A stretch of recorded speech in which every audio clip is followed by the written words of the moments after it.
video is a gifted partnership with Bravely. This is my carry-on bag. Oh my god, this bag can fit so much. So let me show you how much this carry-on bag can fit. Like, you can put so much in this bag, especially if you're like a tech person or you have like a lot of gadgets and cameras like me. I think I was traveling for like 3 to 4 times international flight last year, and one thing that really bothers me a lot is that I'm always constantly trying to find my stuff in my messy and unorganized backpack. This backpack has so many compartments to keep your stuff organized. It comes with these 5 dividers for you to configure it in multiple ways for your gears. If you're bringing like full frame camera, lenses, or an extra film camera, you can just organize it the way you want it at the bottom of the backpack. And the material is super thick, so it gives that extra protection to your gear. The one thing that makes this bag really special is this side pocket that allows you to have a quick access to your camera instantly while you're like on the go. It has a separate laptop sleeve that can fit up to 16 inches of laptop and a side pocket for your passport. For some occasion, if you need to bring your tripod, you can definitely do that. You can just put it at the bottom of the backpack. This backpack comes in 2 sizes. The one I got is in regular, and it also comes in a larger size.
This is my check-in bag.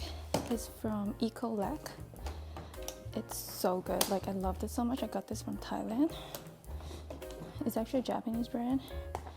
And I usually just slide this on top of this check-in bag when I'm at the airport before I drop off the big bag. And yeah, and then you can just slide it with your hands like this. Ta-da! I usually don't bring my big tripod onto the plane, but I just want to show you. If you have like huge tripod or you have like yoga mat, this compartment can actually makes you hands free and you can just do whatever you need with both of your hands. 超方便啊呢個，你可以擺你嘅14或者16寸，你有16寸 right？So there's like 呢個擺 MacBook 嘅地方。我要影相嗰時，我就可以直接攞我嘅相機。ta da！ 幾方便啊！我直接可以咁樣攞出嚟影，影完擺翻去。當然啦，你幫我孭，喂，有啲重。